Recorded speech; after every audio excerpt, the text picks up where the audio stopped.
Good afternoon and welcome.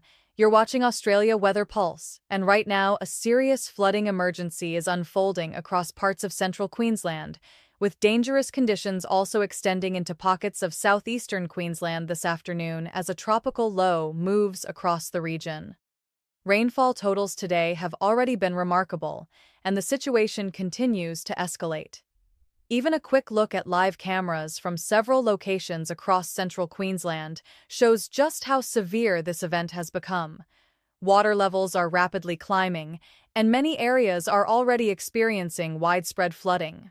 Events like this do not happen often, and the scale of what is developing suggests it could become one of the most significant flooding situations this region has faced in several years, possibly comparable to the major flooding seen during the passage of Tropical Cyclone Oswald back in 2013. To understand what is happening right now, the radar imagery tells the story very clearly. A large shield of heavy rainfall is pushing into the central Queensland coastline, especially across the Capricornia Coast, the Fraser Coast, and the Wide Bay Burnett region. The most intense rain bands are currently sitting offshore and moving inland toward places such as Gladstone and Agnes Water. Radar colors showing deep orange and red indicate extremely heavy rain rates, and thunderstorms embedded within this system are producing rainfall intensity between 80 and 100 millimeters per hour in some locations. Those kinds of rain rates can quickly overwhelm creeks, drainage systems, and small rivers. At the same time, another developing band of rainfall is forming behind the main system and pushing south of Rockhampton. This trailing band could bring an additional burst of heavy rainfall into the Gladstone and Agnes Water areas before conditions begin to improve later on. Some locations there may still receive another 50 millimeters of rain, which means final totals could reach somewhere between 200 and 250 millimeters once everything is finished. Moderate to heavy rain is also continuing further south toward Bundaberg and eventually down toward Hervey Bay along the Fraser Coast. Rainfall intensity is steadily increasing in those areas as well, and some periods of intense rain are already moving toward Fraser Island.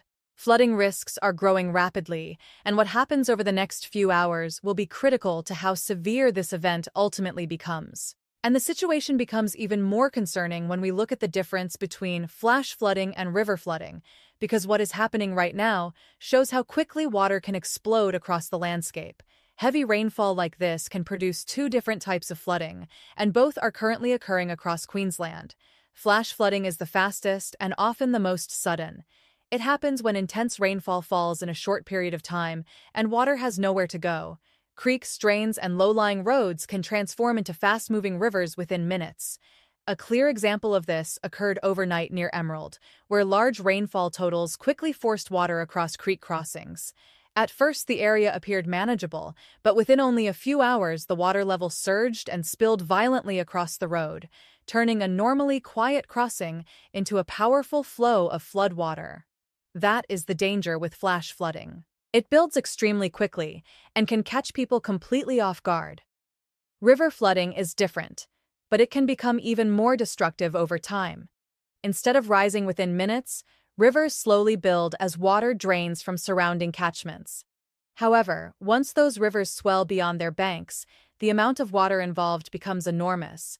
Across parts of inland Queensland, several rivers are already well into major flood levels. In some areas, the readings are extraordinary. One river that normally reaches major flood level at around 5 meters has surged to nearly 16 meters. That means the water level is more than 3 times higher than the threshold for major flooding. Situations like this show just how severe the current rainfall event has become. The impact is already being felt on major transport routes as well. Reports confirm that several sections of the Bruce Highway between Rockhampton and Bundaberg are now closed due to floodwaters covering the road. That effectively shuts down a critical corridor through this part of Queensland, and authorities are urging people to avoid travel entirely tonight and into early tomorrow.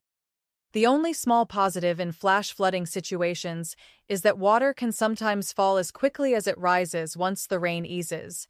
But before that happens, the next phase of this storm system is expected to deliver even more rainfall. Because when we look ahead at the rainfall forecast and the movement of the low-pressure system, it becomes clear that the heaviest rain may not be finished just yet. Heavy rainfall is expected to intensify again before conditions begin to settle, and that is directly connected to the path of the low-pressure system currently moving across the region. As the system shifts offshore later today, it will begin wrapping moisture around its southern side while drawing additional humid air from the Coral Sea. This process can strengthen thunderstorm activity along the coastline, and those storms will likely bring another surge of heavy rainfall to areas that are already saturated. Locations such as Agnes Water and Bundaberg are particularly exposed to this setup, and the radar trends suggest rainfall will begin increasing again through the late afternoon hours. Timing is important here. The next burst of heavier rainfall may begin around 4 or 5 o'clock this afternoon near Agnes Water and Bundaberg before gradually expanding southward toward the Fraser Coast and Hervey Bay. By early evening, the system could also reach Fraser Island if the storms continue tracking along the coastline. However, there appears to be a cutoff line where rainfall intensity will drop off further south. Areas roughly along a line from Bilawela through Gympie and toward Rainbow Beach are likely to sit near the boundary of the heaviest rain. Locations south of that line may still experience ongoing flooding from earlier rainfall, but the extreme downpours should remain mostly to the north. For communities closer to the coast north of that boundary, the situation remains very serious. Forecast guidance indicates that at least another 100 millimeters of rain could fall across areas south of Gladstone during the remainder of the afternoon. Some pockets may see even higher totals. Forecast projections highlight zones where rainfall could reach 150 millimeters, while isolated areas could receive close to 200 millimeters before the system finally begins moving away. The corridor between Bundaberg and Agnes Water appears to be one of the most vulnerable zones for these extreme totals, especially as thunderstorms continue forming along the southern flank of the low-pressure system. This means floodwaters will continue rising across several catchments through the evening. Creeks and rivers already running high will receive additional inflow, and the combination of runoff from inland areas with new coastal rainfall may begin to compound the flooding situation even further. And when we examine the warning maps and the widespread alerts already issued across Queensland, it becomes clear just how extensive the flooding threat has become right now. Flood warnings now cover a huge portion of central and southeastern Queensland, showing just how widespread this event has become. Several rivers across the region are already experiencing moderate to major flooding, particularly around areas such as Goomeri, Kingaroy, Gympie, Bundaberg, and further inland toward Emerald and Roma. The Mary River is one of the major concerns, with projections suggesting water levels could climb to extremely high levels in some locations. In places like Gympie, the river could rise well into the major flood category, and further downstream toward the Fraser Coast, the enormous volume of water moving through the system will eventually reach the coastline. One factor that could influence how severe coastal flooding becomes is the movement of the low-pressure system itself. Satellite imagery shows that the center of the system has already traveled a considerable distance over the last day, shifting from inland areas toward the coast. Yesterday, most of the rainfall fell across interior Queensland, while today the heaviest downpours are focusing closer to the coastline. That creates a compounding effect, because the water that fell inland yesterday will begin flowing downstream at the same time that new rainfall is hitting coastal catchments today. When those flows combine, rivers can rise much faster and remain elevated for longer periods. There is at least one small piece of good news in this otherwise serious situation. For coastal areas such as Hervey Bay, the timing of the floodwaters is expected to coincide with a lower tide cycle. When major river flooding arrives during high tide, ocean water can push back against the river flow and slow the drainage, causing floodwaters to remain trapped inland. Because the tides are lower during this event, the water should be able to escape toward the ocean more easily, which may help reduce the peak flooding level slightly, compared with what could have happened under different tidal conditions. Looking ahead through the evening, rainfall should gradually begin easing as the low-pressure system moves further out into the Pacific Ocean. Showers may linger for a while, but the extremely intense rainfall bands are expected to weaken later tonight.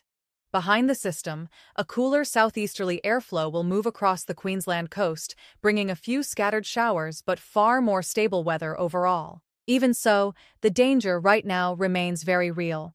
Flash flooding and major river flooding are still occurring in several communities, and conditions can change rapidly.